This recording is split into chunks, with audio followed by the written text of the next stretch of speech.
안녕하세요. 집안일 하며 사연 채널 신청하는 게 소소한 취미인 주부입니다.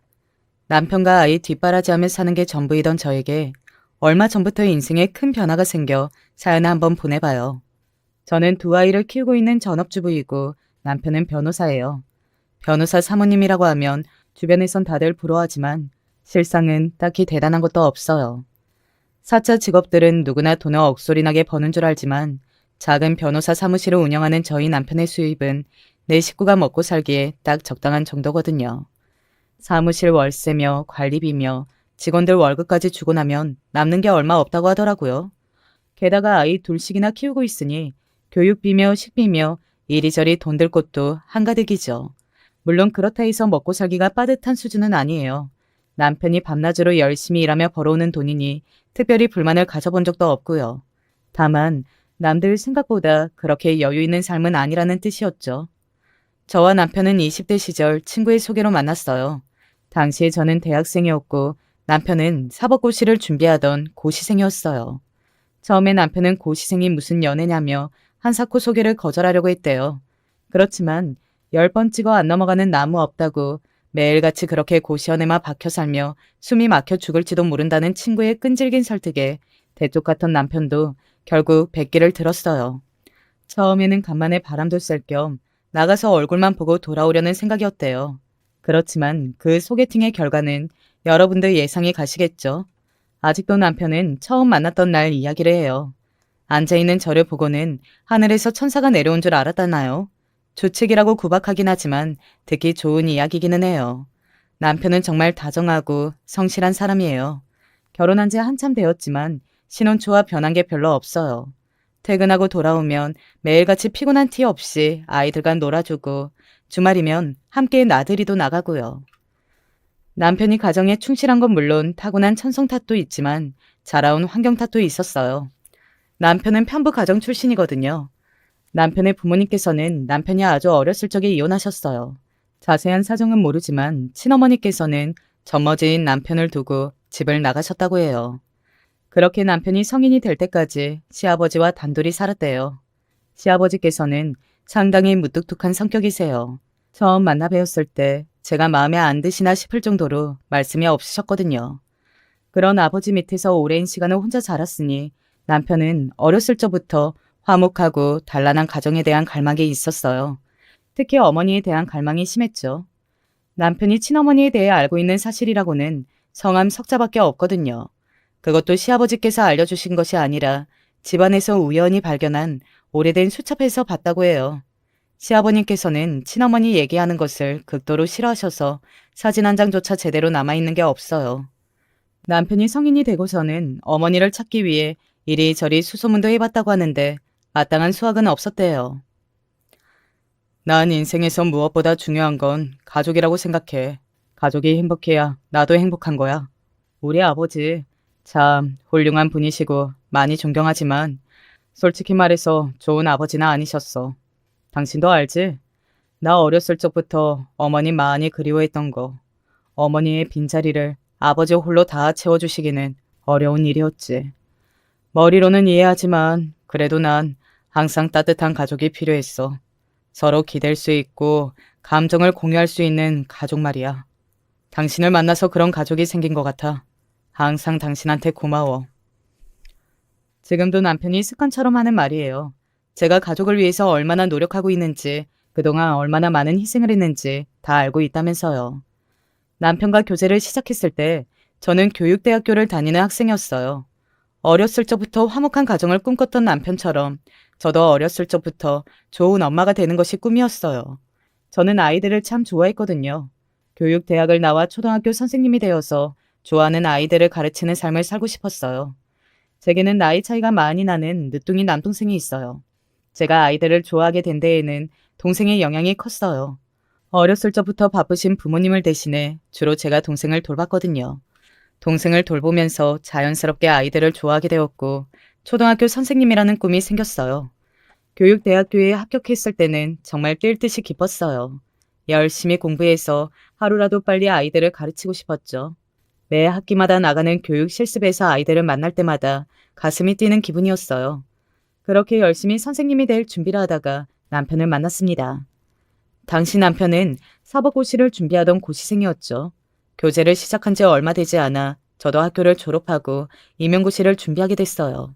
둘 다 인생에서 중요한 시험을 앞두고 있었으니 누구보다도 서로의 입장을 잘 이해했죠.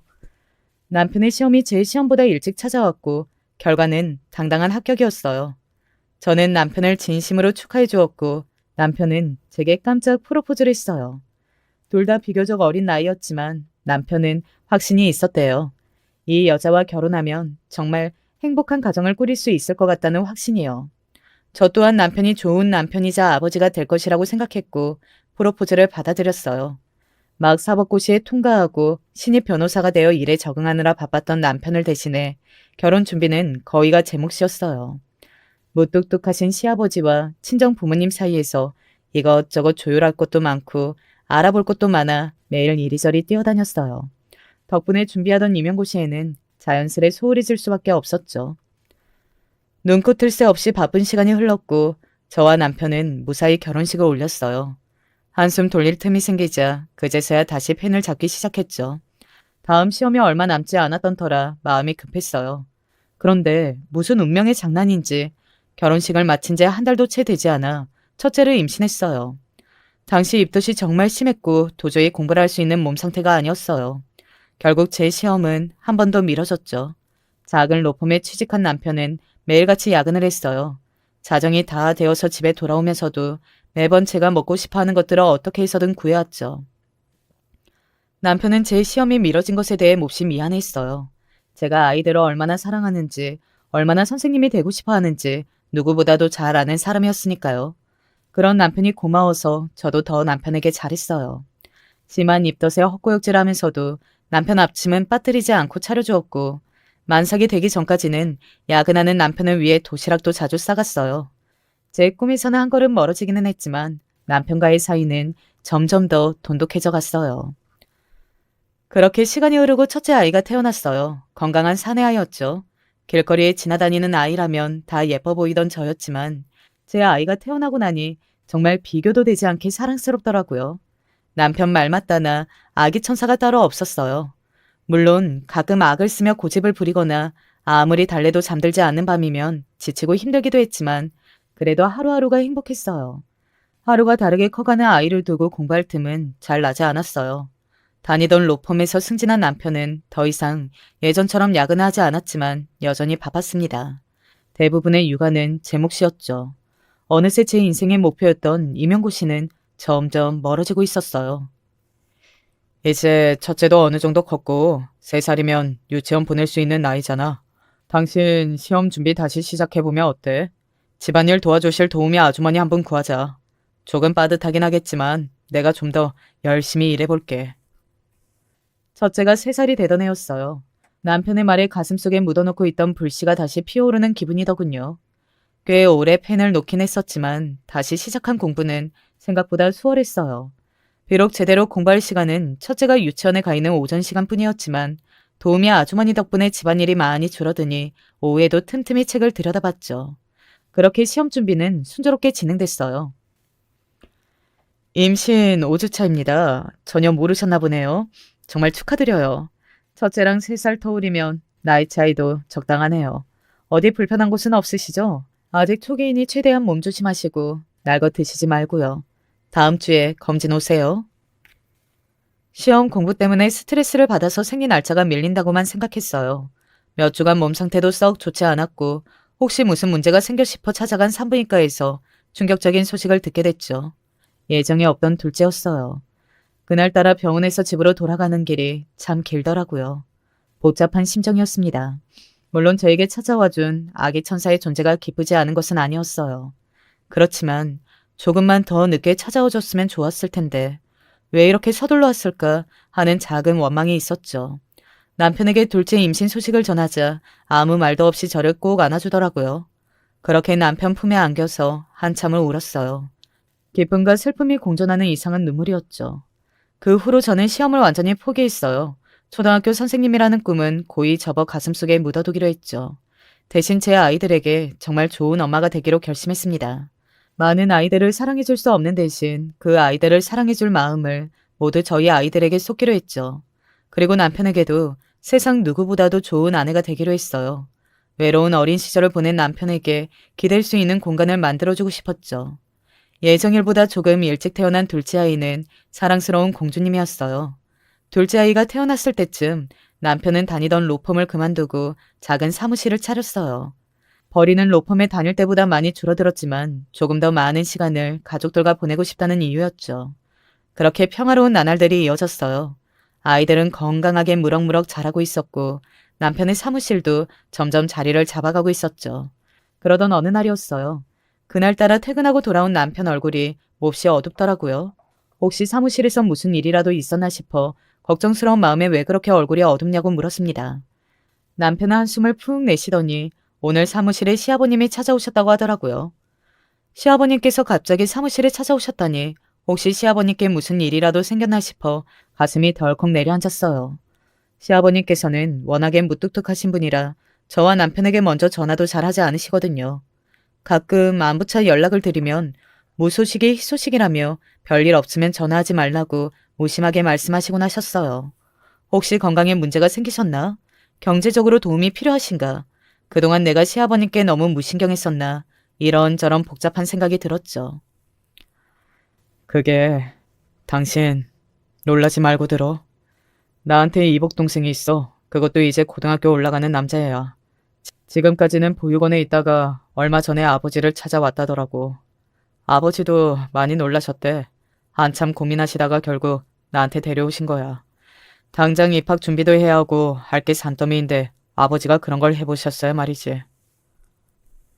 남편의 입에서 나온 얘기에 어안이 벙벙해졌어요. 이복 동생이라니? 그것도 이제 고등학생이 되는 아이라니. 현실감이 전혀 없는 이야기였죠. 시아버님은 남편의 친어머니와 이혼하신 후 계속 혼자 셨어요. 갓난아기였던 남편을 두고 집을 나간 친어머니의 이야기가 동네에 퍼지자 시아버님을 안타깝게 여겼던 주변 이웃 아주머니들이 돌아가면 남편을 돌봐주었다고 해요.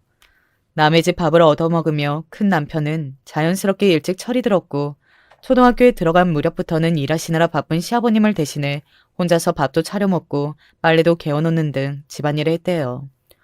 시아버님께서는 워낙에 무뚝뚝한 분이시고 남에게 다정한 말 한마디 못하시는 성격이시니 어린 시절 남편에게도 예외는 아니었죠. 집안에서는 항상 정만만이 감돌았다고 해요. 당시 시아버님은 작은 공장에서 정비공으로 일하고 계셨어요. 남편 기억 속의 시아버님은 매일 새벽같이 집을 나가서 밤늦게나 돌아오셨대요. 그렇게 열심히 일하셨지만 안타깝게도 집안 형편이 그리 넉넉하지는 않았죠. 남편도 그 사실을 알고 있었기에 필요한 물건이 생겨도 차마 말씀을 드릴 수가 없었대요. 실내와 바닥이 다 떨어져도 질질 끌며 신고 다니고 학교에서 준비물을 가져오라고 하면 친구들 것을 하나씩 빌려 모아 쓰고요. 그런 남편을 보면 못 사는 집 아이라고 놀리는 친구들도 덜어 있었대요. 그렇지만 남편은 그런 놀림은 하나도 신경 쓰이지 않았다고 하더라고요. 지금 생각해도 철이 참 일찍 든 아이였죠. 그런 남편이 학교에서 사고를 친 적이 딱 한 번 있었어요. 항상 남편을 놀리던 친구와 크게 치고받고 싸운 거예요. 그날도 그 친구는 평소와 다름없이 못 사는 집 아이라며 남편을 놀리고 있었고 남편을 애써 무시하며 책을 읽고 있었대요. 야, 너 집만 못 사는 게 아니라 엄마도 없다며? 우리 엄마가 다 말해줬어. 엄마가 너랑은 얘기도 하지 말래. 엄마 없는 애들은 다 이상하다고. 가난하다는 놀림은 참을 수 있어도 엄마 없는 애라는 말은 도저히 참을 수가 없었다고 하더라고요. 남편은 읽고 있던 책을 친구 얼굴에 집어던지고는 치고받고 싸웠대요. 결국 상대방 아이 눈에 큰 멍이 들었죠. 담임 선생님의 호출에 공장에서 일하시던 시아버님은 헐레벌떡 학교로 뛰어오셨어요. 상대방 아이는 엄마 품에 안겨 엉엉 울고 있었고 남편은 그런 상대방 아이를 노려보며 꼿꼿이 앉아 있었대요. 아니 남의 집 귀한 자식 눈을 이렇게 만들어 놓는 게 말이 돼요? 어린애가 벌써부터 손버릇이 저렇게 나빠서야 커서 깡패되는 거 아니에요? 엄마 없는 집이라고 하더니만 애 아빠가 저 모양 저 꼴이니까 보고 배운 게 없지. 아휴, 속상해 정말. 우리 애는 어떻게 할 거예요? 당연히 병원비는 다 그쪽에서 내는 거겠죠? 어머님, 속상하시겠지만 진정하시고요. 아버님 오셨어요? 다름이 아니고 아드님이 오늘 친구와 크게 싸워서요. 친구 얼굴에 멍이 들었더라고요. 아드님도 살짝 다치긴 했지만 먼저 때린 쪽이 아드님이라. 우리 애같이 순하고 착한 애를 이렇게 때려놨으니 애가 얼마나 겁을 먹었을까? 하긴 그쪽 꼴을 보아하니 교육이고 뭐고 시킬 새도 없어 보이긴 하네요. 이래서 애들은 엄마가 키워야 한다니까. 엄마 없는 애들은 딱 티가 나. 독서를 퍼부는 아이의 엄마 앞에서 시아버님은 연신 고개를 숙이셨어요. 죄송합니다. 죄송합니다. 사과를 번복하시면서요. 남편은 그 상황이 너무 속상하고 억울했대요. 잘못은 친구가 먼저 했는데 왜 사과는 우리만 해야 하는지, 아버지는 왜 앞뒤 사정도 물어보지 않고 무조건 잘못했다 하시는지. 그렇지만 어린 남편이 할 수 있는 일은 없었어요. 그저 연신 사과하시는 아버지를 따라 고개만 푹 숙이고 있을 뿐이었죠. 집으로 돌아가는 길 시아버님은 남편에게 아이스크림을 하나 사주셨대요. 싸구려 하드였지만 태어나 처음 맛본 아이스크림이 그렇게 맛있을 수가 없었다고 하더라고요. 아들, 오늘 친구랑 왜 싸웠어? 걔가 저보고 엄마 없는 애라고 했어요. 엄마 없는 애들은 다 이상하다고요. 남편의 말에 시아버지께서는 한참을 아무 말도 없으셨대요. 그러다가 남편이 하드를 다 먹었을 때쯤 넌지시 물으셨어요. 엄마가 갖고 싶냐고. 그 물음에 남편은 쉽사리 대답할 수 없었대요. 평소 시아버님께서는 어머니 얘기를 꺼내는 것을 굉장히 싫어하셨었거든요. 그리고 왠지 모르게 그렇다고 대답하면 시아버님께서 슬퍼하실 것 같았대요. 그래서 어린 남편은 고개를 가로저었어요. 아버지와 둘이 살아도 충분히 행복하다고요. 시아버님께서는 별말 없이 남편의 머리만 연신 쓰다듬어 주셨다고 해요. 어찌됐든 그 일 이후로 시아버님께서는 남편에게 엄마라는 존재가 필요하다고 느끼셨던 것 같아요. 없는 시간을 쪼개 선을 보러 다니셨다고 하더라고요. 넉넉하지 않은 가정 형편에 애까지 딸려 있었으니 맞선 상대를 구하는 일조차 쉽지 않았죠. 번번이 거절당하니 시아버님께서도 많이 지치셨던 모양이에요. 결국 얼마 지나지 않아 재혼 상대 구하는 것을 포기하셨대요. 대신 시아버님께서는 다니던 공장을 그만두시고 작은 철물점을 여셨어요. 남편을 위한 엄마는 구해줄 수 없었지만 아버지로서 남편과 더 긴 시간을 함께 보내기 위해서였던 것 같아요. 철물점이 자리를 잡자 이전보다 가정 형편도 조금 더 나아졌다고 하더라고요. 갑자기 이복 동생이라니. 진짜 아버님 아들이 맞긴 한 거야? 엄마는 어떤 사람인데? 나도 잘 모르겠어. 워낙 입이 무거우신 분이잖아. 아이 엄마에 관한 이야기는 일절 안 하시더라고. 아무튼 확실히 아버지 아들은 맞는 모양이야. 지금부터라도 아버지께서 돌볼 거래. 아버지 연세도 있고 슬슬 철물점 일도 벅차하시는 것 같던데 이제 와서 혼자서 애를 키우신다니 여러모로 걱정이네. 일단 오늘 서류적인 것들은 처리해 놓기는 했는데 생필품도 사야 하고 또 어떤 걸 챙겨드려야 할지. 여보, 우리가 그 애 데려와서 돌보자. 단순한 동정심의 뱉은 말은 아니었어요. 물론 사연도 얼굴도 모르는 그 아이가 안쓰럽기는 했죠. 정확히 어떤 사정이 있었는지는 알 수 없었지만 아이가 어렸을 적부터 지금껏 순탄한 삶을 살아오지는 않았으리라는 것 정도는 짐작할 수 있었어요. 게다가 생판남도 아닌 사랑하는 남편의 동생이었으니까요. 노쇠하신 시아버지께서 이제와 혼자 아이를 돌보신다면 여러모로 어려움을 겪으실 것이 불보듯 뻔하기도 했고요. 제 말에 남편은 몹시 놀란 얼굴이었어요. 제가 이렇게 일말의 망설임도 없이 아이를 데려오자고 하리라고는 예상하지 못했었던 거겠죠. 당신 정말 괜찮겠어? 어린애도 아니고 이제 고등학생이 되는 남자애야. 게다가 우리 애들도 아직 어리잖아. 무리하지 않아도 돼. 괜찮아. 당신 가족이면 내 가족이기도 해. 아버님께서 고생하시는 모습 마음 편히 볼 자신도 없고 우리 애들도 언젠가 고등학생이 될 텐데 미리 겪어보면 좋지 뭐. 그렇게 저희 집에 아이가 총 3명이 됐어요. 물론 처음부터 일이 전부 잘 풀리지는 않았어요. 5살 배기 아이들과 고등학생 아이를 돌보는 것은 아주 다른 일이었죠. 첫째와 둘째 아이도 처음에는 남편의 동생을 낯설어 했어요. 하루아침에 모르는 사람이 가족이 된 셈이니 당연한 일이었죠. 동생 쪽도 낯설어 하기는 마찬가지였어요. 아무리 피가 섞인 형의 가족이라고 한들 갑자기 모르는 사람들과 함께 살게 되었는데 얼마나 마음이 불편했겠어요. 그래도 시간이 약이라고 처음엔 어색했지만 얼마 지나지 않아 남편의 동생과 저는 서로 도련님, 형수님 하며 편히 지내는 사이가 됐어요. 그렇게 된 데에는 제 남동생의 도움도 컸어요. 남동생과 도련님이 비슷한 또래였거든요. 물론 제 남동생 쪽이 나이가 조금 더 많긴 했지만 도련님과 관련된 일들을 남동생에게 상의하곤 했어요. 동생 덕분에 그 나이대 남자아이와의 교류가 나름대로 익숙하기도 했고요. 도련님은 남편을 닮아 아주 똑똑하고 의젓한 학생이었어요. 저희 집에 어느 정도 익숙해지고 나서부터는 시키지도 않은 집안일을 나서서 돕기도 하고 제가 바쁜 날에는 저 대신에 아이들을 돌봐주기도 했죠. 그러면서도 학업 성적도 매우 좋았어요. 비록 저와는 피 한 방울 섞이지 않은 남이었지만 시간이 지날수록 도련님이 제 남동생같이 느껴졌어요. 도련님도 자연스레 남편보다 가까이서 이것저것 챙겨주는 저와 더 친밀하게 지냈죠. 오죽하면 남편이 내 동생이 아니라 당신 동생 같다며 농담을 건넬 정도였으니까요. 그렇게 시간이 흐르고 도련님은 대학생이 되었어요.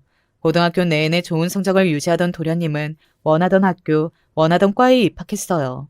도련님은 저희 남편처럼 변호사가 되고 싶어 했어요. 입학식 날 도련님은 제 손을 꼭 잡고서는 형처럼 멋진 변호사가 되어서 저와 남편에게 은혜를 갚겠다고 말했습니다. 저는 손사래를 치며 은혜 같은 건 베풀지도 않았다고 도련님이 행복하면 그걸로 저도 만족한다고 답했죠. 무뚝뚝하신 시아버님께서도 그동안 너무 고생했다며 부인 복은 없어도 며느리 복은 있는 것 같다며 연신 고맙다 말씀하셨어요.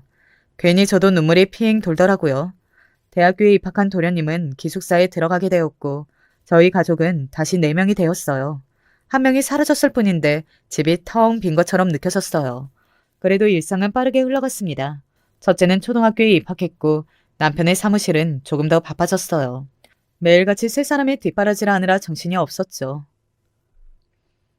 너는 어떻게 된 애가 먼저 전화 한 통이 없냐? 네 남편한테 하는 거 반만이라도 나한테 해봐라. 다음 주에 가족끼리 식사 한번 하게 시간 비워놔. 어느 날 걸려온 전화 너머로 섭섭함이 느껴지는 아버지의 목소리에 죄송한 마음이 앞섰습니다. 아버지 말씀대로 남편과 아이들을 챙기느라 정작 친정에는 신경을 많이 기울지는 못했거든요. 허울 좋은 핑계이긴 하지만 제가 아니어도 남동생이 부모님과 함께 지내고 있으니 별 문제 없이 잘 지내시리라고 생각했죠. 약속날이 되어 남편과 아이들을 데리고 식사 장소로 가니 부모님과 남동생이 저희를 기다리고 있었어요. 그동안 하지 못했던 이야기들을 나누며 가족들끼리 즐거운 시간을 보냈죠. 나도 이제 몸이 예전 같지 않고 슬슬 은퇴할 때가 된 것 같은데 네 동생한테 회사 맡기기에는 영 못 믿어서 말이야. 곧 대학교 졸업한다는 놈이 저리 절딱서니가 없었어야. 마음 같아서는 차라리 저 녀석 말고 네가 회사를 이어받았으면 좋겠는데. 에이, 그게 무슨 말씀이세요, 아버지. 저래 보여도 의외로 야무진 애인 거 아시잖아요. 아버지께서 잘 가르쳐주세요. 그래, 회사 안 망하려면 잘 가르쳐야지. 너 낙하산으로 들어올 생각이면 일찍이 마음 접어라. 나는 능력 안 되는 놈한테 회사 물려줄 생각 주어도 없다. 아이 참, 아버지, 매형이랑 애들도 듣는데 그만 좀 하세요. 잘할 자신 있으니까 걱정 붙들어 매시고요. 그렇게 즐거운 식사 시간이 끝나고 집으로 돌아가는 차 안에서 남편이 저희 집안 이야기를 꺼냈어요. 사장님이니 후계자니 회사를 물려준 애 만회하는 이야기를 들을 때마다 실감이 잘 안 난다면서요. 실감이 안 나기는 저도 마찬가지였어요. 저희 아버지는 상당히 소탈한 성격이세요. 고급 브랜드의 옷이나 가방 같은 건 관심도 없으시고 자동차도 오래된 국산차를 타고 다니세요. 유일한 취미는 낚시 다니기에 가장 좋아하시는 음식은 소주에 삼겹살. 남들이 보면 제법 규모가 있는 회사의 사장님이라고는 도저히 생각하기 힘든 모습이었죠. 저도 어렸을 적부터 남들과 전혀 다를 것 없이 자랐어요. 제 친구들은 아직도 제가 사장님 딸이라는 사실을 몰라요. 구태여 말할 이유도 없고 말해봤자 아마 믿지도 않을 거예요. 네가 사장님 딸이면 나는 회장님 딸이라면서요. 그만큼 저희 집은 검소한 집이었어요. 지금도 마찬가지고요. 어렸을 적부터 그런 부모님을 보고 자란 저 또한 절약하는 생활이 몸에 배어 있었어요. 남들이 보면 조금 궁산 떤다고 말할 정도로요. 결혼 초에 남편이 제 생활 습관을 보고 부잣집 따님이 이런 것까지 한다고 라면 놀란 게 한두 번이 아니었어요. 얼마 지나지 않아 남편 입에서도 부잣집 딸이라는 말은 쏙 들어갔죠. 그렇게 또 정신없이 시간이 흘러갔어요. 동생은 대학을 졸업하고 아버지 회사에 들어갔습니다. 물론 낙하산은 아니었어요.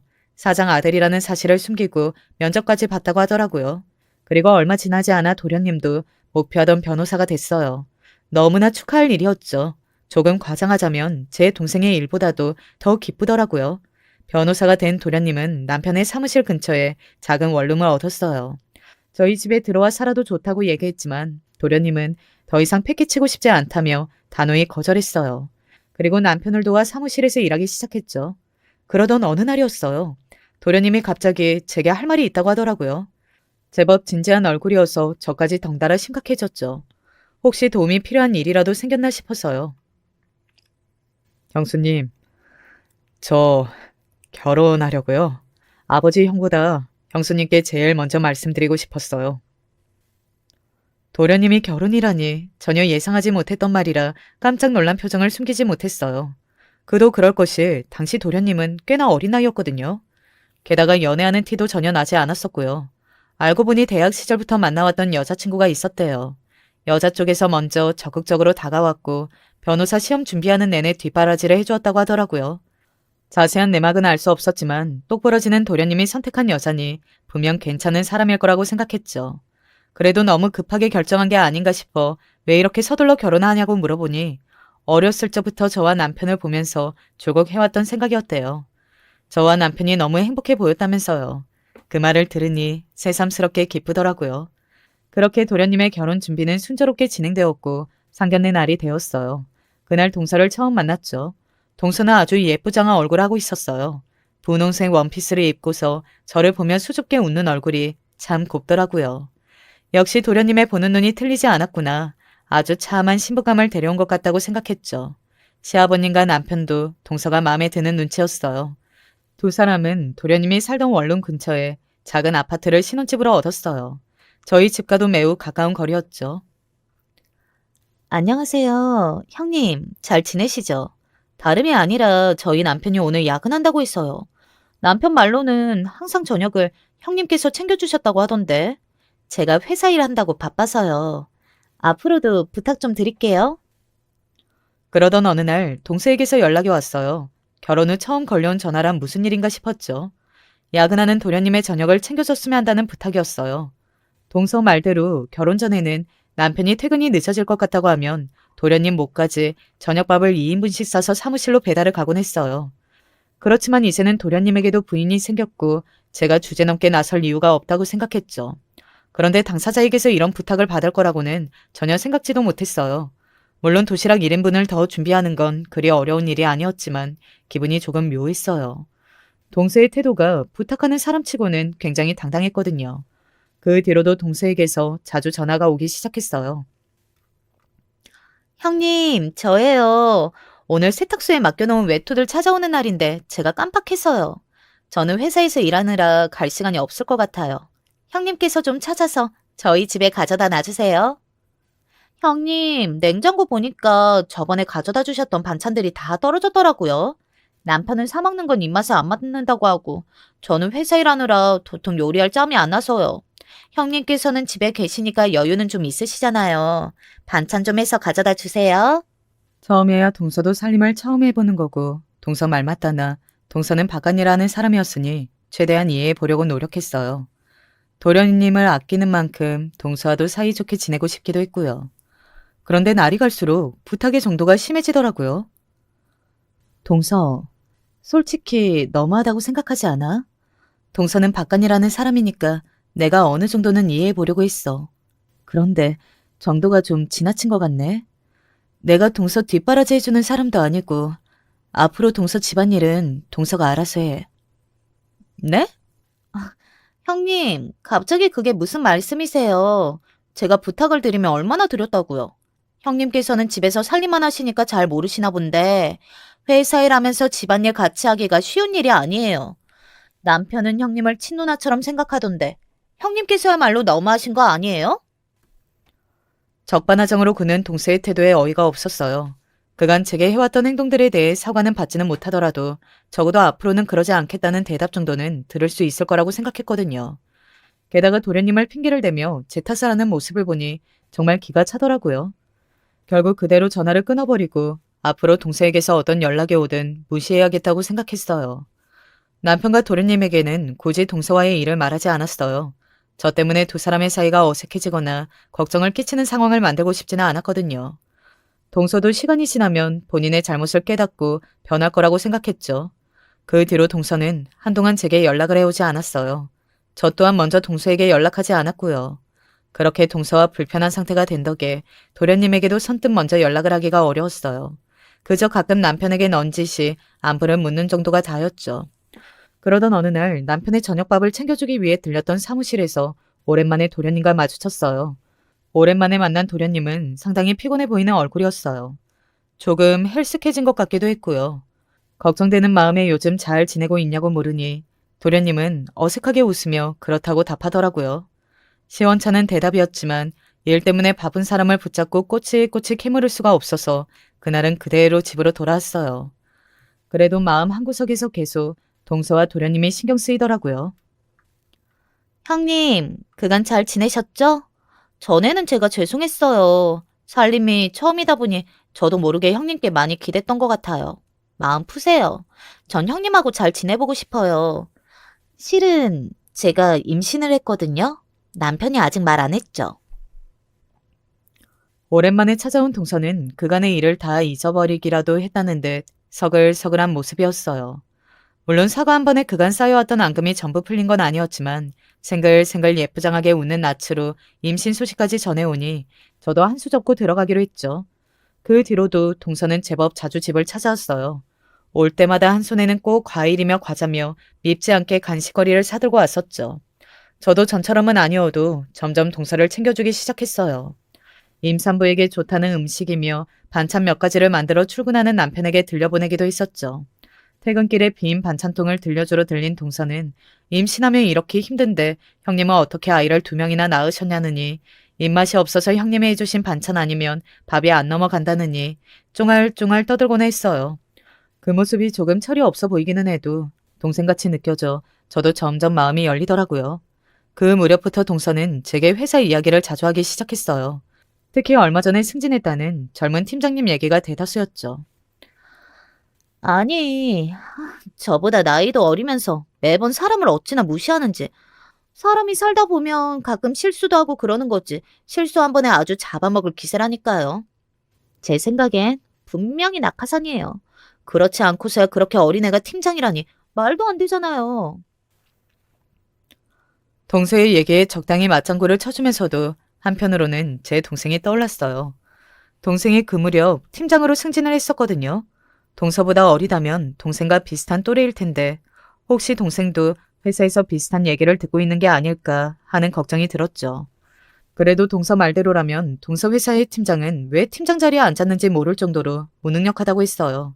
어린 나이에 무능력한 팀장이라면 누구나 뒷배경을 의심할 만하잖아요. 적어도 제 동생은 그런 무능력한 팀장은 아닐 거라는 확신이 있었어요. 무능력했다면 애초에 아버지께서 동생을 팀장으로 승진시켜주지도 않았을 테고요. 그렇게 날마다 동생의 각종 푸념을 들어주다 보니 자연스레 다시 뒷바라지가 시작되었어요. 동서가 부탁한 것은 아니었지만 임신한 몸으로 회사 일이며 집안일이며 전부 힘들어 죽겠다며 투정을 부리는 모습을 보니 신경이 쓰이더라고요. 점점 배가 불러오는 동서를 대신해 도련님의 도시락이며 식사를 챙기기도 하고 가끔 동선의 아파트에 가서 청소를 해주기도 했어요. 그럴 때마다 도련님은 이렇게까지 하지 않으셔도 된다고 손사래를 쳤지만 그래야 제 마음이 편했어요. 동서도 전처럼 뻔뻔하게 굴기보다는 고마워했고요. 그렇게 시조카가 태어났습니다. 저희 첫째처럼 아들이었죠.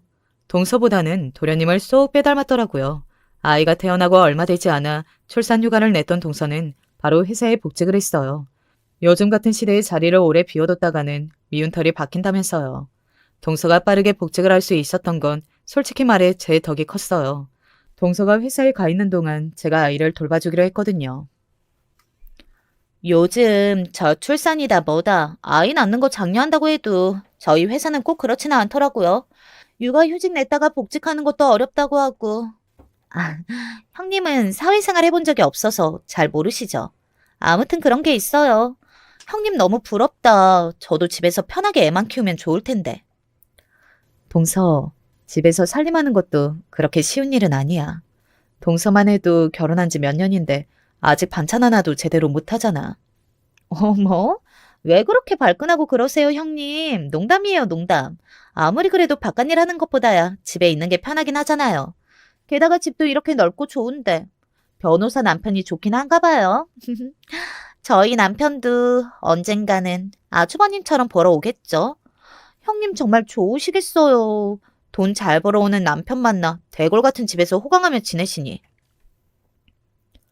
작은 구축 아파트였던 동선의 집과 달리 저희 집은 꽤 넓은 평수와 고급 아파트였어요. 둘째를 낳고 이사한 곳이었죠. 저와 남편도 신혼 시절에는 동선애처럼 작은 집에서 시작했어요. 부모님께서 일체 도움을 주시지 않았었거든요. 당연히 시댁에서도 아무 지원도 받지 못했고요. 신혼 시절부터 남편과 함께 한 푼, 두 푼 아껴 모은 돈으로 이사 왔다는 그런 훈훈한 이야기이면 참 좋겠지만 사실 지금 살고 있는 집은 저희 친정 부모님의 도움을 받아 마련한 집이었어요.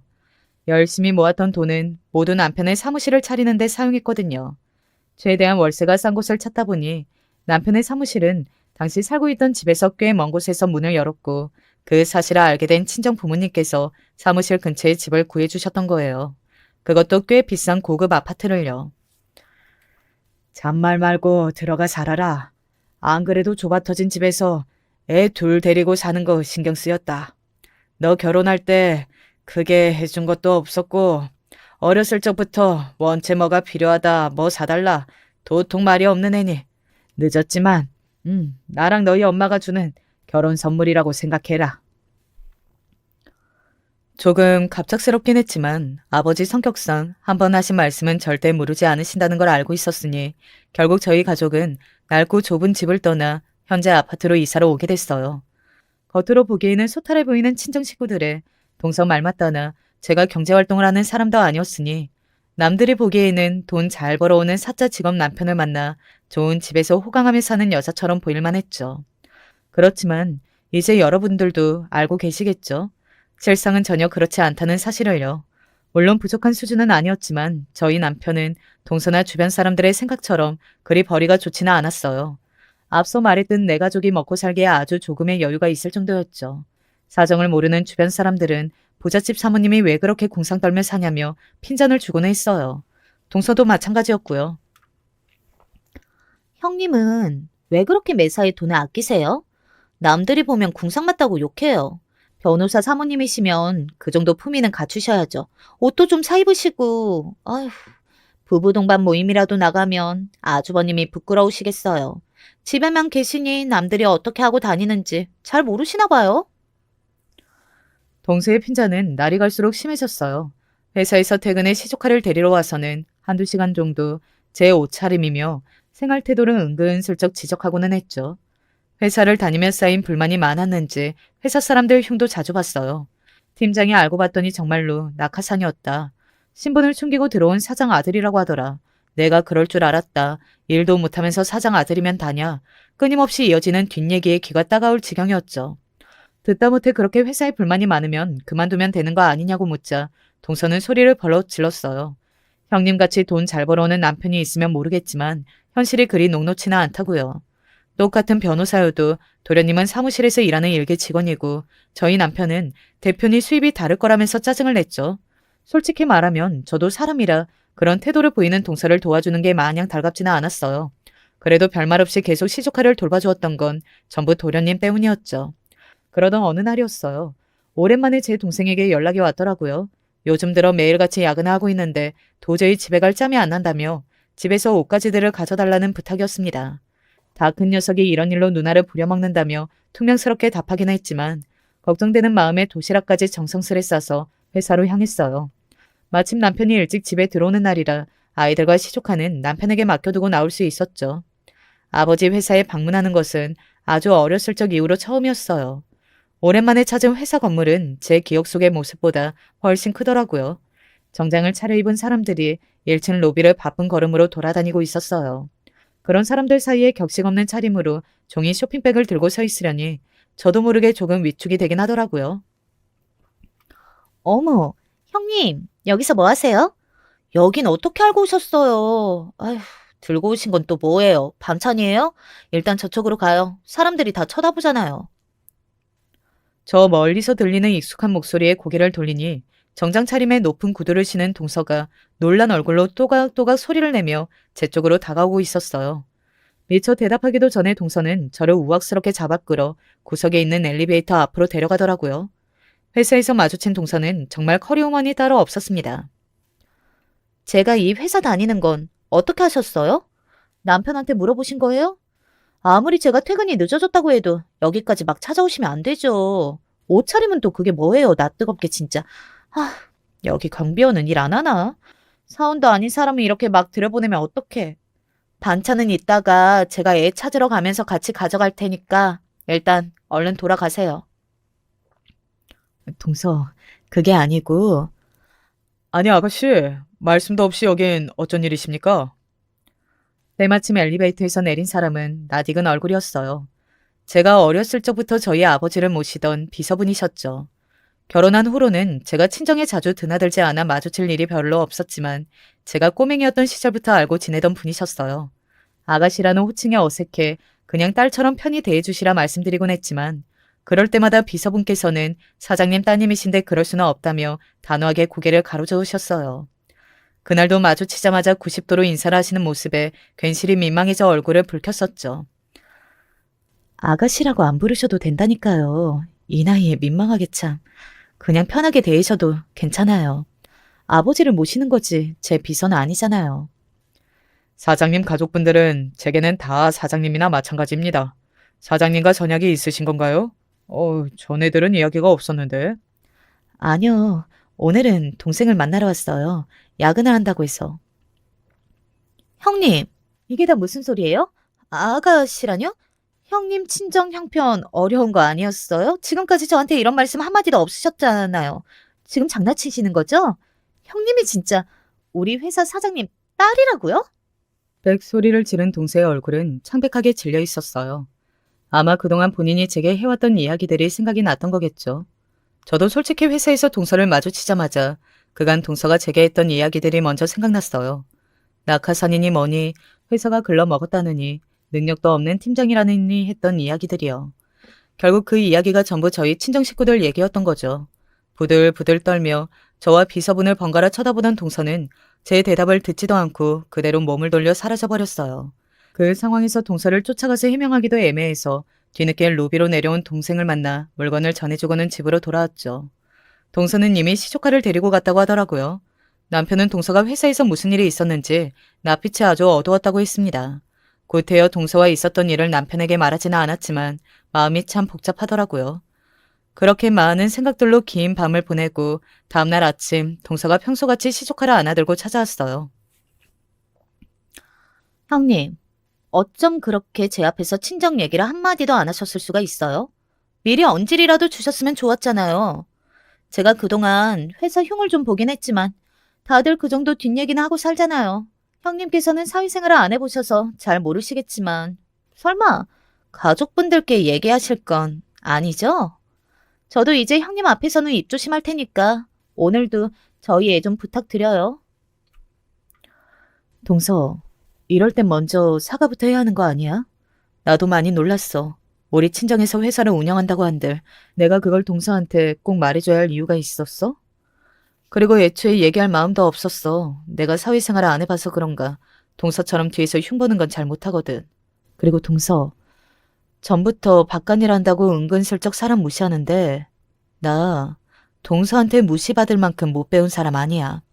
오늘부터 동서애는 동서가 봐. 네? 제가 언제 무시를 했다고 그러세요? 당장 오늘도 출근해야 하는데 갑자기 애는 어디다 맡기라고요? 동서가 회사 그만두고 집에서 보면 되잖아. 동서 말 맞다나. 그렇게 마음에 안 드는 회사 때려치우고 나처럼 집에서 편하게 애나 보면 되겠네. 부러워 죽겠다면서. 나 바쁘니까 그만 가. 이제부터 찾아오지 말고. 그렇게 동서를 쫓아내자 출근 준비를 하던 남편이 놀라며 무슨 일이냐고 물어오더라고요. 회사에서 있었던 일들을 말해주니 남편이 저보다 더 열을 내며 언성을 높였어요. 지금까지 동서한테 그런 말들을 들으면서도 참고 있었냐면서요. 당장 동서네로 찾아가서 한마디 해주겠다는 걸 제가 말렸죠. 그렇게 하지 않아도 앞으로 동서는 알아서 제 눈치를 볼 거라고요. 그리고 조금 늦긴 했지만 임용고시에 다시 도전해보고 싶다고 말했어요. 그날 찾아간 회사에는 저와 나이가 비슷해 보이는 여자 사원들도 많더라고요. 멋있게 정장을 빼입고 로비를 지나다니는 모습에 식어있던 제 심장이 다시 뛰는 기분이었어요. 나도 아직 늦지 않았다는 생각이 들었죠. 제 말에 남편은 저를 꼭 안아주며 그동안 고생 많았다. 애들도 많이 컸고 이제는 본인이 제 뒷바라지를 할 테니 원 없이 도전해보라고 말해주더라고요. 그 말에 그간 참았던 눈물이 왈칵 터졌어요. 그 뒤로 남편은 사무실을 대부분 도련님에게 맡기고 집안일과 아이 돌보는 일을 도맡아 하고 있어요. 덕분에 바빠진 도련님은 거의 사무실에 살다시피 지낸다고 하더라고요. 저 때문에 도련님이 고생하게 됐다니 마음이 편치 않았지만 남편에게 소식을 전해 들은 도련님은 오히려 제게 몹시 미안해하면서 저를 응원해줬어요. 그동안 동서 때문에 너무 고생 많으셨다면서 앞으로는 패 끼칠 일 절대 없을 테니 공부에만 전념하시라면서요. 동서는 얼마 지나지 않아 회사를 그만뒀다고 했어요. 동생 말로는 평소에 회사에 그리 도움이 되는 사원도 아니었다고 하더라고요. 본인이 그렇게 무시하던 저희 집안 회사에서 일하며 제 눈치를 봐야 한다는 사실이 자존심이 상했던 거겠죠. 나중에서야 전해 들은 말이지만 동서가 회사를 그만둔 후 도련님과 동서는 이혼 소리가 나올 정도로 크게 싸웠다고 해요. 동서는 하루 종일 집에 있으면서도 육아며 살림이며 제대로 하는 일이 하나도 없었다고 하더라고요. 결국 참다 못한 도련님이 집안일이 어려우면 다시 바깥일이라도 구해보는 게 어떠냐 한마디 했더니 동서는 누가 능력이 없어서 취업을 못하는 줄 아냐. 나 오라고 부르는 회사들이 깔려있다. 그러는 당신은 뭐가 그렇게 잘났냐. 형도 변호사고 본인도 변호사 시험을 준비하길래 부잣집 아들인 줄 알고 물심양면 뒷바라지 했더니 막상 결혼해보니 부자는커녕 제대로 된 아파트 하나 못 태우는 형편없는 집안이었다고 소리를 바락바락 질렀다고 하더라고요. 그런 동서의 태도에 화가 난 도련님은 나도 당신같이 돈도 못 벌어오고 살림이며 육아며 아무것도 제대로 못하는 아내는 필요 없으니 이혼하자고 딱 잘라 말했대요. 도련님 입에서 나온 이혼 소리에 악을 쓰던 동서는 바로 꼬리를 내렸어요. 쓸데없는 자존심을 부렸다가 회사까지 그만둔 처지에 정말 이혼이라도 당할까봐 무서웠던 거겠죠. 한동안 도련님 눈치를 보며 재취업 준비를 하던 동서는 번번이 실패하더니 결국 포기하고 집에서 살림을 한다고 했어요. 눈코 뜰 새 없이 바쁜 도련님 탓에 혼자서 육아며 살림이며 집안일을 도맡아 하려니 버거웠는지 비싼 선물을 들고 저희 집에 찾아오기도 했었어요. 그렇지만 당연히 저는 동서를 도와줄 마음이 전혀 없었어요. 본인이 원하던 대로 집에서 푹 쉬게 되는데 뭐가 그렇게 힘드냐며 난 바쁘니 알아서 잘해보라고 한마디 해주고 문을 쾅 닫아버렸죠. 전 요즘 공부하느라 정말 바쁘거든요. 오랜만에 잡아보는 펜이 조금 익숙치는 않지만 책을 보는 시간이 참 행복해요. 아이들도 남편도 제가 공부하는 모습을 보면 멋있다고 엄지손가락을 치켜 세워주고요. 이제야 제 인생을 다시 찾은 것 같아요. 오늘도 공부하다가 남은 시간에 열심히 제 이야기를 적어보았네요. 얼마 남지 않은 시험 좋은 결과 얻을 수 있도록 여러분도 응원해주세요. 긴 이야기 들어주셔서 감사합니다. 안녕하세요. 유튜브 동영상을 통해 전부터 사연들을 많이 보고 들으며 접해왔는데 이렇게 제가 직접 주인공이 되고자 써보게 될 날이 올 줄은 몰랐습니다. 사실 몇 사연들을 보면서 저도 제 이야기 써내고 싶은 충동을 몇 번 느꼈는데요.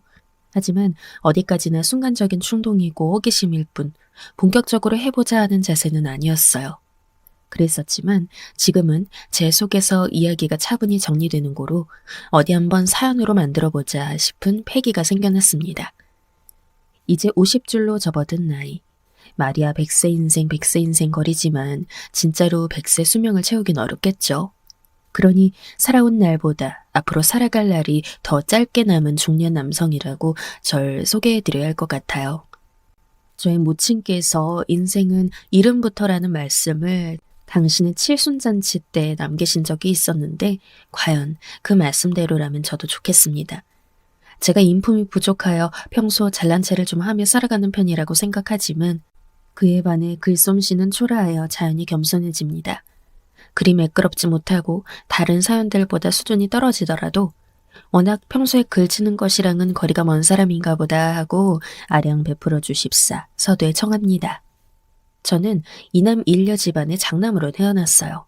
제 밑으로 3살 어린 남동생, 4살 어린 여동생이 딸려 있었는데 가정 환경이 별로 그리 좋지 않았기 때문에 부모님께선 3남매 모두에게 의욕적으로 학업을 지도해주지 못했습니다. 장남이랍시고 제가 받았던 혜택이 있었음을 저는 시인합니다. 집안의 장남이라는 위치와 무게를 실감하는 것보다 장남이기 때문에 없는 형편에서도 그나마 대접과 대우를 받고 고등학교를 나와 대학교까지 갈 수 있었던 것에서 오는 집안의 편애가 더 빠르게 느껴졌기 때문입니다.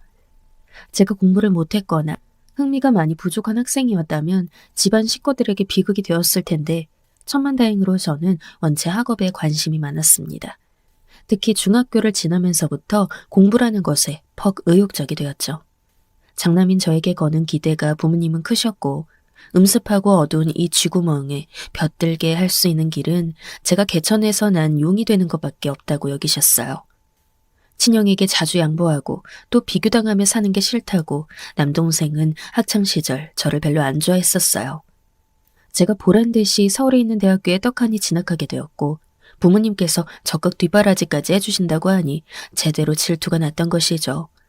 부모님 두 분 중에서 제 어머니는 학교를 제대로 못 나오셨는데 말씀으론 외가의 친척들 중에 교사라든지 교육 쪽에 계셨던 분이 옛날에 몇 되었대요. 그래서 아마 제가 그런 학업적 두뇌를 물려받은 게 아닐까 하셨습니다. 저도 그렇게 생각되더라고요. 동생들과는 다르게 저는 공부하면 할수록 점점 머리가 트이는 체질이라는 게 스스로도 실감이 되었기 때문입니다. 노력도 중요하지만 저희 집안처럼 형편이 어렵다면 어느 정도의 재능을 타고나는 게 훨씬 더 강력하더군요. 남동생은 늘 애매하게 나오는 성적으로 머리를 감싸쥐다가 결국 학업 성취로 성공하는 길은 저버리게 되었습니다. 고등학교를 졸업하고 부모님의 뜻에 따라 무조건 취업해 일하겠다고 말을 하였죠. 그리고 제 여동생, 마찬가지로 공부에 재능이 없었는데 이쪽은 노력이나 흥미까지 없었어요. 어렸을 때부터 멍한 얼굴로 나돌아다녀서 동네에서 별명이 맹순이었습니다. 맹순이답게 멍한 낯으로 항시 그렇게 다니더니만 조금 크면서부터는 성질을 부리기 시작했죠. 큰오빠한테만 왜 다 몰아주냐고 부모님을 향해 대드는 모습을 제가 종종 목격했습니다.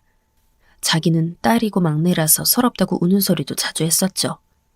기대에 찬 부모님 그리고 이런 동생들을 두고 제가 결국은 해냈기를 망정이란 생각을 참 자주 했어요. 저 처음 취직하고 들어간 회사에서 첫 월급 받았을 때 그 돈을 거의 제 가족한테 다 줬습니다. 제 몫으로는 한 달 생활할 수 있는 비용만 달랑 남겨둔 채 부모님, 동생들에게 전부 나눠주었죠. 어려운 집안 형편 속에서 식구 4명 모두가 저를 위해 희생하고 인내해온 것을 제가 알고 있었기 때문입니다. 저 하나만 바라보고 기대했던 부모님의 간절한 바람이 전 부담스럽다기보다는 감사한 마음이 더 컸었죠. 동생들에게도 마찬가지였어요. 제가 그렇게 돈을 벌기 시작하면서 가족에게 베풀자 그러면서 가족들에게도 변화가 생긴 것 같아요. 장남인 제 뒷바라지를 위해 희생하며 지냈던 것을 내심 분하고 속상하게 여겼던 동생들의 태도부터가 달라지더군요. 저희 삼남매는 아주 어렸을 때 코올리게 시절을 제외하고는 그렇게 썩 애정 넘치는 남매 관계가 전혀 아니었다가 제가 사회에서 자리 잡고 난 뒤인 저희가 다 크고 나서가 사이가 더 좋았던 것 같아요. 나중에 남동생 결혼할 때 아직 이 녀석이 경제적으로 자기 힘이 부족했기 때문에 제가 지원을 많이 해줬습니다. 생활비를 제가 수년간이나 지원해주면서 쪼들리지 않고 지낼 수 있게 해줬거든요. 많이 뿌듯했던 것 같아요. 받는 행복보다 주는 행복이 크다는 말은 그래서 생겨났나 봅니다. 한편으론 만약 제가 기껏 대학까지 다 나와놓고 그저 그런 일자리나 구해서 미묘하게 부족한 급의 월급쟁이가 되었다면 그건 진짜 저희 집안의 힘든 일이었을 거예요. 제가 가족들에게 베푸는 그림도 달라졌을 테죠. 그러니 제가 취직을 잘해서 얼마나 다행이었는지 몰라요. 그리고 저희 살던 집이 재개발이 들어가서 어쩔 수 없이 이사를 가게 되었는데요. 이사간 곳에서 살기를 한 2년도 채 안 됐을 때 그 바로 근처에 지하철역이 들어서는 것으로 확정나면서 그야말로 대박 소식을 접하게 되었습니다. 정말 쏘지맞은 격이었죠. 그런 행운이 따라준 덕분에 저희 집이 그 후로 또 잘 풀리게 되었어요. 없는 형편 속에서 항상 고생만 하고 사셨던 부모님을 떠올리면 그 집이 대박 터졌다는 것이 늘 감사할 일입니다.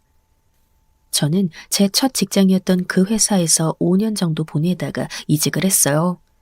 업무 내용은 비슷한데 업무 환경이 더 괜찮은 곳이 있어서 마침 시기가 잘 맞물린 덕에 이직할 수 있었죠. 그리고 저는 이곳에서 열심히 제대로 자리 잡고 끝장을 볼 기세로 재직했습니다. 매일매일에 충실했고 늘 치열하게 부딪히며 적응을 했던 것 같아요. 제가 30대 나이에서 발휘할 수 있는 모든 것은 거의 다 쏟아부었다고 생각합니다. 회사의 발전과 성장을 지켜보며 전 함께하였고 시간이 지나자 저는 일종의 매너리즘이라고 할까요? 번아웃 같은 증상을 겪게 되었어요. 일상의 활력이 부족하다거나 그런 느낌은 또 아니었고요. 제 삶의 목표가 없는 것처럼 느껴졌는가 하면 그것도 아니었습니다. 명실상부, 제 인생의 1번지는 제 가족, 저의 아내와 아이들이었죠. 저는 과분하게 운주하던 놈인지라 여유로운 집안에서 나고 자란 아내를 제 반려자로 맞이할 수 있었어요. 되든 말든 미친놈처럼 꿋꿋하게 애정공세를 하고 다녔었는데 아내가 저를 받아주는 행운이 뒤따랐습니다. 저는 그런 아내 사이에서 딸 하나, 아들 하나를 둔 아버지가 되었고요. 사랑하는 아내와 두 아이들, 더 바랄 게 없는 것 아니겠습니까? 그러니 배가 부른 자의 불평이었을지도 모르겠어요. 저는 매일 쳇바퀴처럼 돌아가는 일상에 무리해서 지쳐버리기라도 했었나 봅니다. 아이들 커가는 모습, 그것의 흐뭇함을 느끼는 것으로 만족하는 게 최고의 기쁨이었어요. 그 외에는 아무런 일상의 자극이 없었습니다. 회사에 출근해 일을 하면서도 영문 모르게 한숨을 몇 번 내쉬는 것이 제 모습이었어요. 퇴근할 때도 머리가 막지 않았고요. 과도기랄 것에 걸쳐서 오래 방황 아닌 방황을 했던 저는 회사에서 어떤 인연 하나를 맺게 됩니다. 처음 만났을 때 전 과장이었고 그분은 대리였어요. 싹싹하다 못해 아주 씩씩하고 밝은 기운이 넘치는 사람이었죠. 늘 눈동자를 반짝거리고 다녔어요. 지루하고 힘든 업무를 반복해 해나가면서도 활기를 잃지 않는 사람이라 저는 그분을 보면서 나도 더 젊을 때는 아마 저럴 때가 있었을 것이다. 비록 저 정도는 아니었지만 그래도 항상 의욕 넘치던 사람이 바로 나였는데 세월이 무심한 것인가? 아니면 내가 무심한 사람이 되고 만 것인가? 아리송한 생각에 홀로 잠겨들 때가 있었습니다. 그런데 제가 그분을 보면서 참 독특하다고 생각 들었던 게 자기는 꿈이 있다고 언제 한번 저랑 대화를 나누다 그러는 거예요. 이미 회사원으로 일하면서 이렇게 살고 있는데 웬 꿈이 따로 있다? 이건 그 당시 저에게 파격적인 의문이었습니다. 왜 그러세요? 많이 이상한가요? 저는 말입니다, 과장님. 지금 이대로 살면서 제 젊음에 마침표를 찍지 않을 작정이에요. 훗날 더 멋진 일을 하고 싶거든요. 이렇게 생각하면서 늘 지내고 있기 때문에 반드시 그렇게 되리라고 전 믿고 있습니다.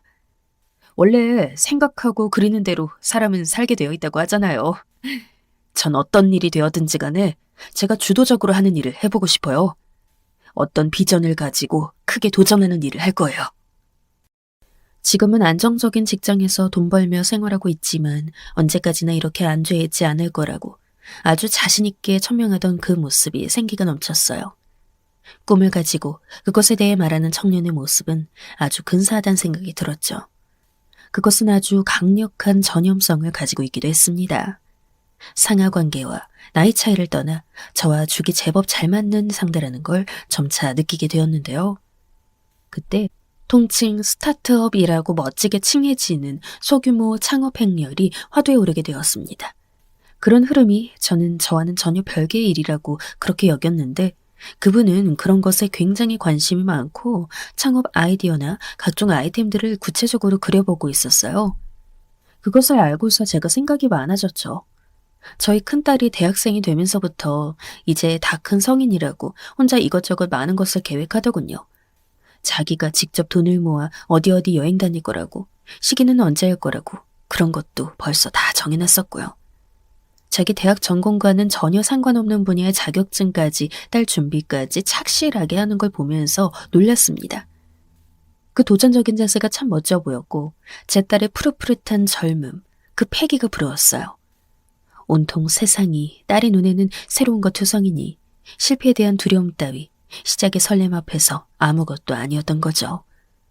오래도록 월급쟁이로만 오로지 회사원 생활만 해봤던 저는 그간 건강관리가 소홀했던 탓인지 극심한 위험을 앓게 되었습니다. 이런 게 다 스트레스성이라고 병원에서 그러더라고요. 자칫하면 이런 것들이 불씨가 되어 암으로 될 수 있다는 말까지 들으니 덜컥 겁이 났죠. 그런 저에게 그분이 제안을 하신 겁니다. 자기와 함께 회사를 박차고 나가서 새로운 일을 시작해보지 않겠냐고 말이죠. 저희끼리 회사를 차려 창업주가 되어보자는 것이었습니다. 스타트업이란 것의 주인공이 되기에는 저는 제가 오래 재직한 회사에서만, 그 업계에서만 소소하게 인정을 받아온 우물한 개구리였기 때문에 능력이나 개성이 부족해 보였어요. 회사를 박차고 나가 새로운 일을 바닥부터 시작하다니. 그것은 비상한 천재들이나 가능한 영역으로 보였죠.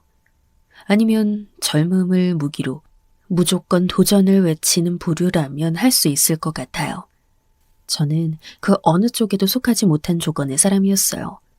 그런데 단칼에 거절하지 않고 내심 고민했던 것은 만약 더 나이 들었을 때 그때 두려워하지 말고 도전해볼 걸이라고 후회할 제 자신이 걱정돼서였습니다.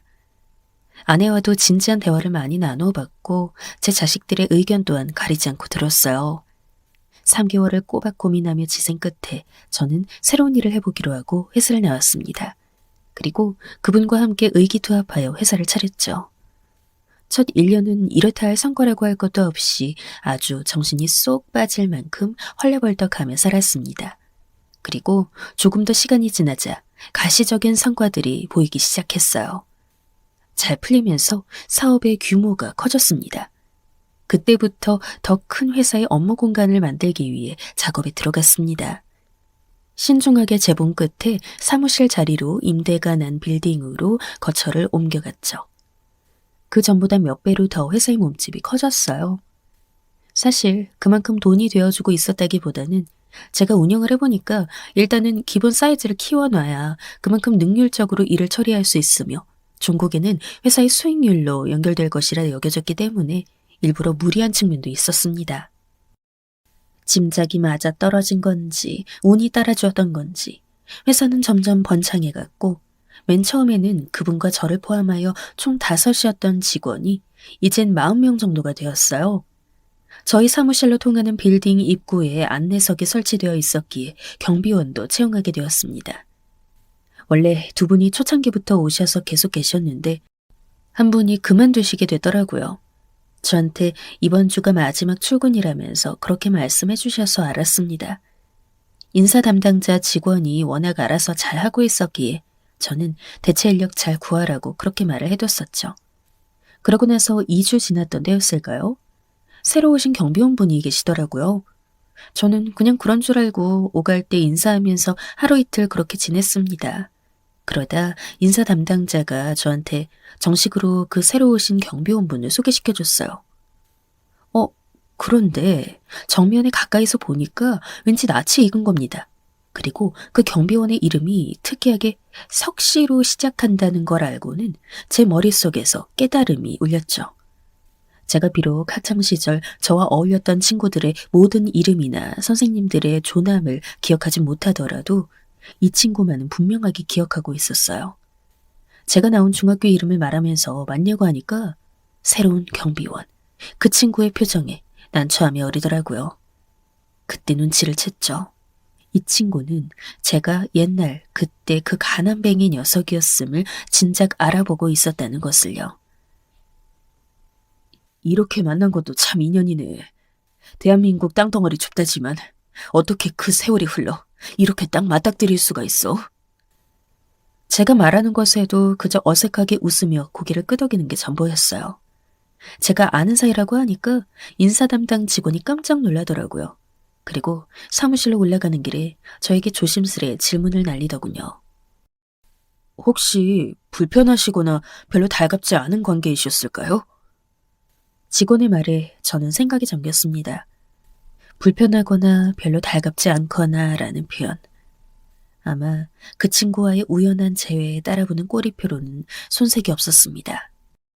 좋은 기억 속에 자리한 녀석은 아니었거든요. 만약 그랬었다면 그 친구가 절 알아보았을 때 먼저 아는 체를 하며 반가운 내색을 했을 거예요. 그게 아니더라도 회사 대표와 관리 경비원으로 만나게 된 것에 민망함을 느끼는 것 정도였겠죠. 하지만 제 앞에서 몹시도 난처한 기색을 숨기지 못하고 전전긍긍한 데는 그럴 만한 과거가 있었기에 그랬던 것입니다.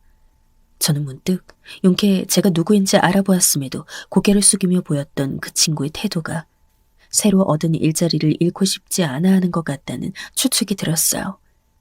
다른 감정에 앞서는 것보다도 일자리라는 현실을 지키고자 하는 것 같았죠.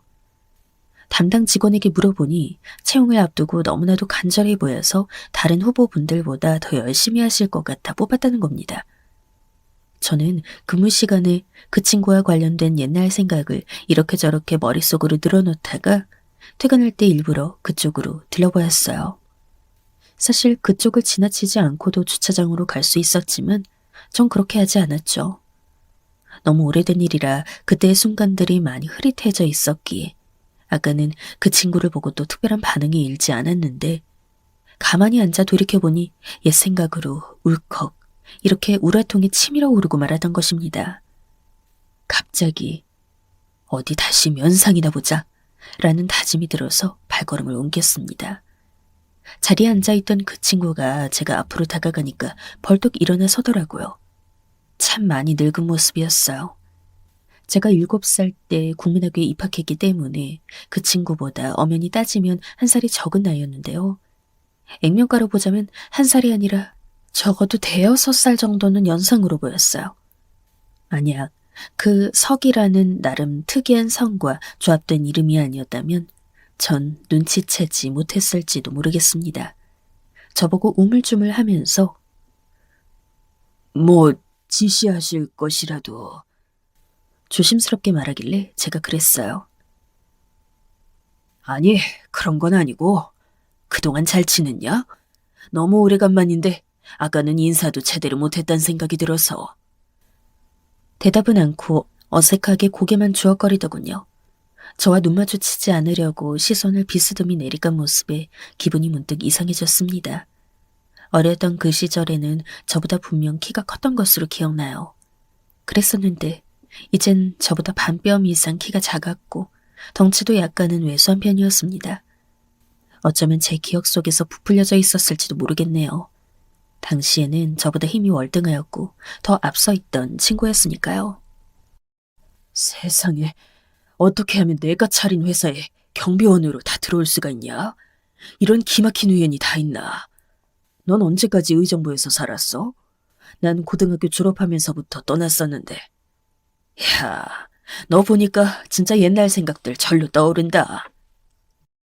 여전히 어색한 기운을 지우지 못한 표정으로 제 말에 고개를 조금씩 끄덕이며 맞장구를 쳐주던 그 친구는 제 입에서 옛날 생각이라는 말이 떨어지자마자 갑자기 안색이 급격하게 어두워지면서 눈알을 굴렸습니다.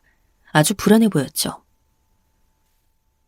나 지금 여기 회사 대표로서 말하는 거 아니야.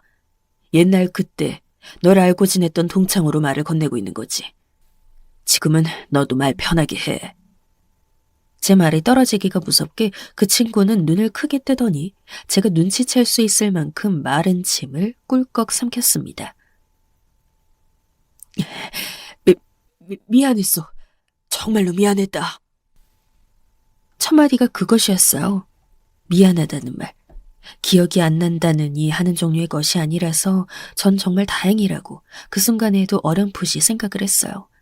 하지만 갑작스럽게 쏟아진 말에 당황해서 가만히 있었죠. 그랬더니 친구가 이어서 말을 또 하더라고요. 진심이야. 진짜로 미안하게 생각하고 있어. 내가 어렸을 때 그땐 정말 무식했었다. 못돼 처먹은 심보를 갖고 있었기에 너에게 심한 말을 무참히 뱉었던 거야. 나에게 다른 저희나 악의 따윈 없었어. 그저 철이 없고 생각이 너무 짧았던 것뿐이야. 정말 미안한 일이었다고 난 그렇게 생각을 한다. 애절하게까지 보이는 그 친구의 눈빛에서 저는 옛날 그때의 순간을 겹쳐보았어요. 저를 향해 사과해. 거렁뱅이 거지 새끼라서 미안하다고 그렇게 말을 하란 말이야. 이렇게 외쳤던 옛날 그때의 그 친구가 갑자기 떠오른 것이었죠. 아주 옛날 일이었지만 난 분명하게 내 과오를 기억하고 인정하고 있어. 그 친구 딴에는 용기를 쥐어짠 듯 아주 표정이 조마조마해 보였습니다. 당했던 피해자라면 모를까 철없던 시절 저질렀던 과오를 가해자 역시 기억하고 있는 것은 아마 그 시절이 굉장히 즐겼기 때문일 겁니다. 아직 공부에 대한 흥미나 적성을 발견하기 이전이었던 국민학교 시절의 저는 가난에 허덕이고 있는 집안의 장남이었습니다. 특히나 제가 국민학교 6학년으로 올라갔을 때 저희 아버지께서 일하시다가 다리를 한번 다치셨던 적이 있었어요. 그것 때문에 본의 아니게 아버지께서는 일을 한동안 쉬셔야만 했죠. 어머니께서는 그런 아버지를 간병하시느라, 집안 살림하시느라, 또 옆 동네 아주머니들이 하셨던 잡일을 거들러 가서 푼돈이나마 벌어오시느라 눈코 뜨실 새 없이 굉장히 바쁘고 힘들게 지내셨던 때였어요. 제 밑으로 동생들이 그때 10살, 9살이었는데 전엔 안 그러더니 좀 컸다고 전보다 밥을 더 많이 먹고 싶어 했었어요. 집에 돈도 없고 어머니께서도 바쁘셨고 아버지께선 상황을 비관하고 계시고 진짜 최악의 나날이었습니다. 저는 제 몫으로 챙길 수 있었던 밥을 동생들에게 그때 많이 양보했어요. 사람이 비단 운동하고 움직이는 것뿐만 아니라 머리로 생각을 많이 하는 것으로도 몸의 에너지를 소모한다는 걸 저는 그때 체험으로 알게 되었죠. 양껏 못 먹어서 배가 줄여 있을 때 동생들의 공부를 봐주고 이것저것 지도를 하면서 알려주고 나면 아주 백가족이 등에 붙은 것만 같은 느낌이 들었거든요. 학교에서도 늘 배가 고팠어요. 저는 5학년 때 아주 친하게 지냈던 무리가 있었는데 6학년으로 올라와서는 반이 멀리 갈렸습니다.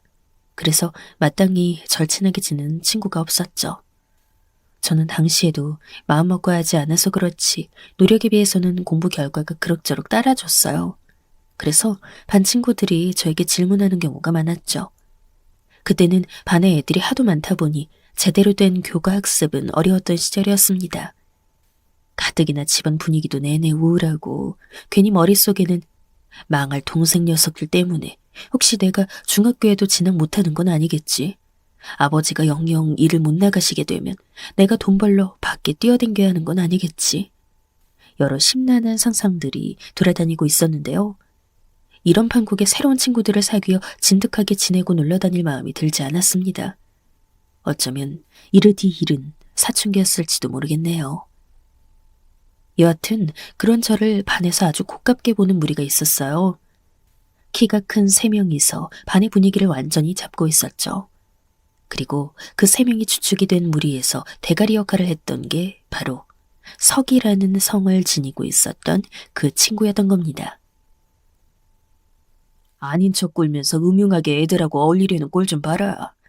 난 저 녀석 볼 때마다 기분 나빠. 공부를 할 것이냐, 친구들과 어울려 놀 것이냐.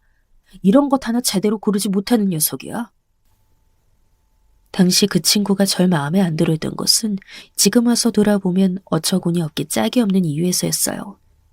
자기랑 마찰을 일으킨 적이 없는데도 별 계기 없이 그냥 제 하는 행실이 기분 나쁘다고 했습니다. 툭하면 저를 가볍게 때리고 걷어차면서 지나갔던 그 친구에게 저도 분한 심정이 들지 않은 것은 아니었으나 내가 개겨서 뭘 어쩔 것인가 이득이 크지 않을 수 있다라는 생각이 들어 가만히 참았습니다. 하지만 점차 그 친구가 절 우습게 깔보기 시작했어요. 당시에 교실 뒤편으로는 늘 주전자가 놓여 있었습니다. 지금이라면 상상하기 어렵게 실이 공용으로 쓰는 컵이 몇 줄 함께 놓여 있었고요. 언제든지 반 아이들이 마실 수 있게 주전자에 물, 공용 컵이 비치되어 있었던 겁니다. 이것은 늘 선생님의 지시에 따라 주번이 관리를 했습니다. 제 기억으로는 그냥 컵을 물에다가 휘휘 닦아서 엎어두는 게 컵 관리의 전부였던 것 같군요. 내용물이 보리차 같은 것이었다면 좋았겠지만 그 물은 맹수돗물이었습니다. 저는 그 시기에 늘 배가 굶주려 있었기 때문에 뱃속에서 꼬르륵 하는 부끄러운 소리가 자주 났습니다. 운이 나쁘면 주변에 앉은 친구들에게 들릴 정도였죠. 그래서 저는 교실 뒤편에 있는 주전자를 이용해 수시로 물을 마셨어요. 제발 꼬르륵 소리가 나지 않길 바라면서, 그리고 이걸로 허기가 조금이나마 달래지기를 바라면서요. 그런데 어느 날 학교 길을 가고 있는데 누군가 뒤에서 절 걷어차는 바람에 전 순식간에 바닥에 나동그라졌습니다. 거센 발길질을 가한 것이 누구인가 금세 확인해 봤더니 바로 그 친구였죠.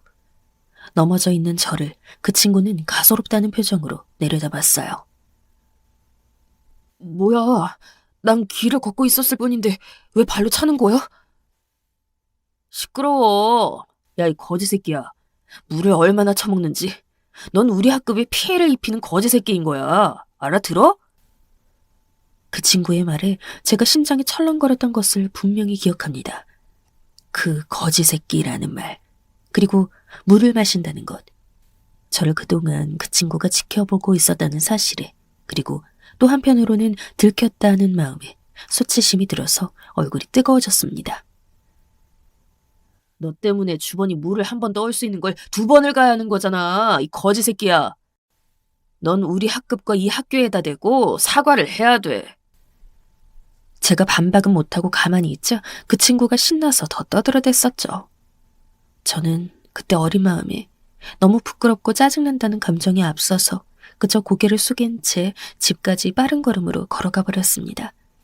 그 다음 날부터 그 친구는 더욱 저를 악랄하게 놀려댔습니다.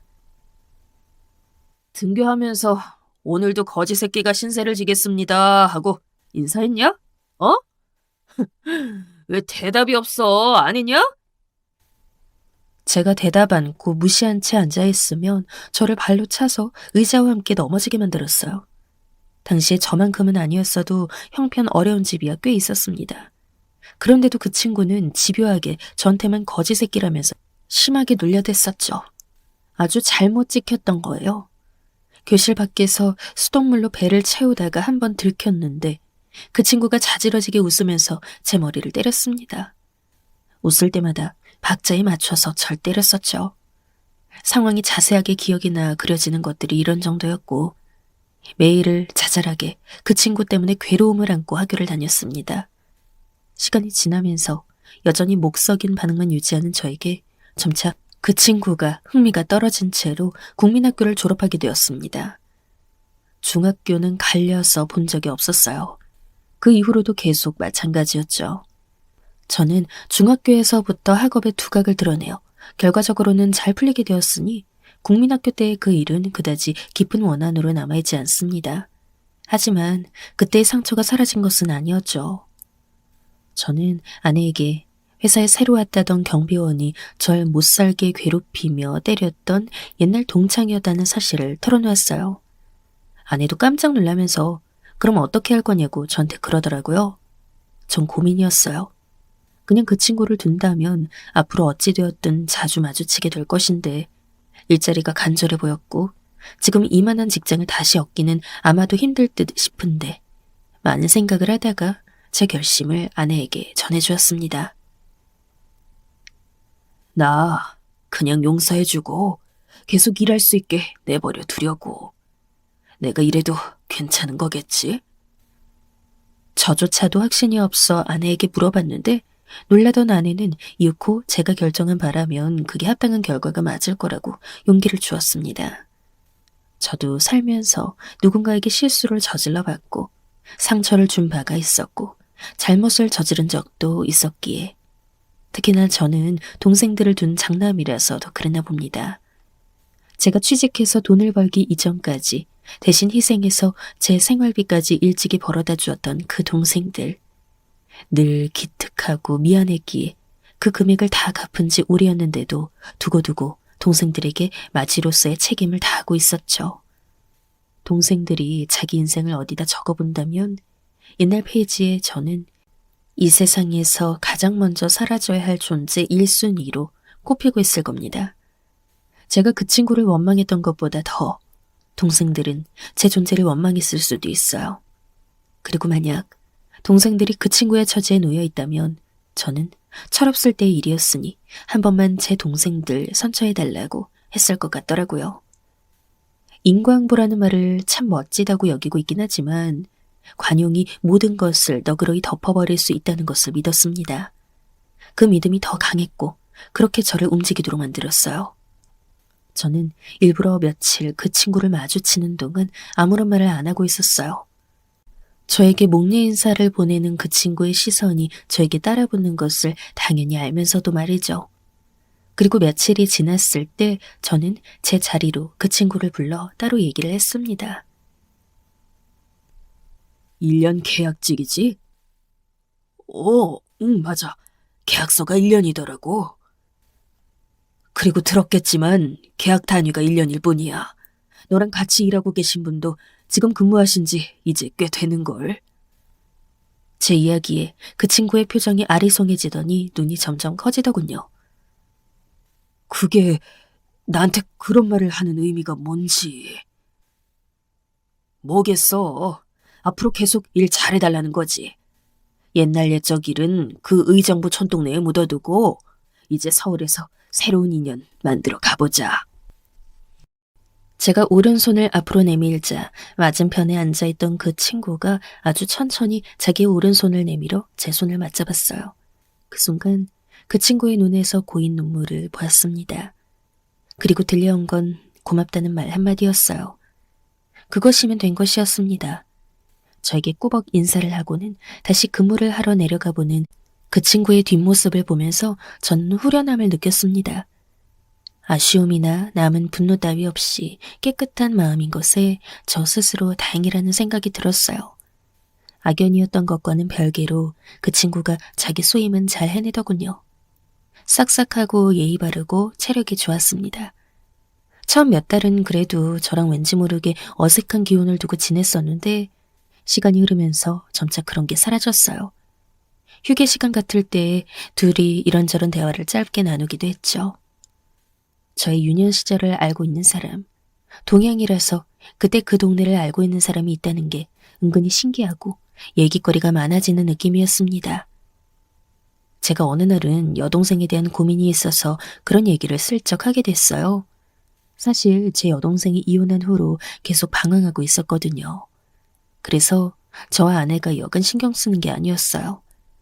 다시 재혼하고 싶다고 말은 잘 하는데 그러면서 누굴 만나는 건 힘들어했어요. 결혼 실패에 대한 좌절이 그만큼 강했었던 거죠. 옛날 첫사랑 오빠를 찾고 싶다고 하질 않나. 요새도 영 이상한 소리만 해대는 게 불안하다. 어디 사는 오빠라고만 알고 동네 슈퍼 앞에서 나 자주 마주쳐서 친해졌던 것이었지. 이름이 김명진이라는 건 외에는 이제 기억나고 아는 게 없는데 뭘. 에휴, 내가 눈치로 보건대 그런 사람이 있는지 아마 직접 찾아다녀 본 모양이야. 제가 한 번 얘기한 건 아니었고 여러 번 여동생에 대한 이모저모를 풀었던 건데요. 하루는 여동생이 자꾸 첫사랑 타령을 하고 있어서 그 얘기를 전해줬더니 듣고 있던 그 친구의 표정이 오묘해지는 겁니다. 슈퍼? 가만. 그거 혹시 내가 아는 동생인가? 우리 같은 동네 살았던 한 살 아래 동생인데 그 집하고 우리 집하고 친했어서 아직까지도 연락하려면 가능한 사이인데. 그런데 이름이 명진이가 아니라 영진이야. 김영진.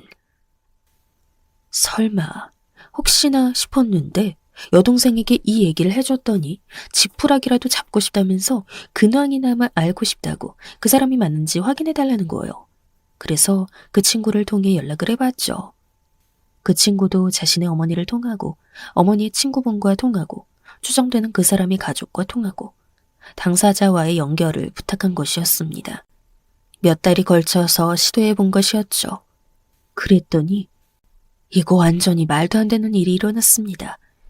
여동생이 어렸을 때 혼자 절절히 짝사랑했던 동네의 첫사랑 오빠가 맞았을 뿐더러 결혼을 했었다가 그 부인이 교통사고를 당해서 일찍 가버리는 바람에 다시 재혼을 하지도 않고 자식도 없이 혼자 그러고 살고 있다는 거예요. 게다가 그쪽에서 싫다 그러면 무효인데 그쪽 역시도 어렴풋이 저희 여동생이 기억난다면서 한번 만나보고 싶다는 뜻을 청해왔어요. 그 지난 세월 이름도 잘못 기억하고 있었던 첫사랑을 다시 만난 여동생은 놀랍게도 다시 만나자마자 다시 반했다고 하더라고요. 연애할 때부터 싸워댔던 꼴이 영 마음에 안 들었던 놈하고 결혼해서 가족들의 속을 뒤집어 놓고는 기어이 이혼했던 여동생인데 자기 첫사랑 앞에서는 그때 그 시절의 어린 소녀로 돌아간 것 마냥 수줍고 행복한 미소만 연신 짓고 있더라고요. 제 동생이지만 너무 당황스러웠습니다. 1월이가 아닌데. 그 후로 여동생은 완전히 활기를 되찾았어요. 머리 싸매고 있던 저희 아내의 근심도 덩달아 사라졌죠. 두 사람은 급할 거 없이 느긋하게 만남을 이어가기로 한 모양이었습니다. 그런데 여기서 또 놀라운 점이 있었습니다. 여동생의 첫사랑은 모 회사의 대표였는데요. 하도 일에 치여 살아 재혼을 안 한 것도 있었죠. 그런데 이 대표가 알고 보니까 저와 전 직장을 함께 뛰쳐나와 회사를 시작했던 전직 대리, 저의 동업자와 안면이 있던 사이였습니다. 정말 세상 좁다면서 깜짝 놀랄 수밖에 없었어요. 이런 인연이 신기하다면서 대표가 저희 회사와의 거래 계약을 먼저 청해왔습니다. 저희 회사 입장에서는 그야말로 수지 맞는 일이었죠. 별 기적 같은 일이 다 일어났다고 저희 다 얼싸안고 기뻐했습니다. 그 가운데 빠질 수 없는 사람이 바로 그 친구였습니다. 네가 그 사람이 맞는지 확인해주겠다고 나서줬던 게 이렇게나 큰 결과를 불러왔다. 제가 웃으면서 고맙다고 하자 그 친구는 오히려 웃음기 없는 얼굴로 가만히 저를 쳐다보며 말했습니다. 내가 해낸 일이 아니라 네가 나를 용서해주고 받아준 순간부터 일이 이렇게 되려고 운명이란 게 아가리를 틀고 기다렸나 보다. 그러면서 모든 공을 저에게 돌렸습니다. 저는 순간 눈시울이 시큰해져서 어쩔 줄을 몰랐네요. 이제 함께 앞으로 다가올 행복을 기다리자고 제가 그랬습니다. 함께 누리자고요. 저에게 이제 그 친구는 둘도 없는 소중한 인연이었기 때문입니다.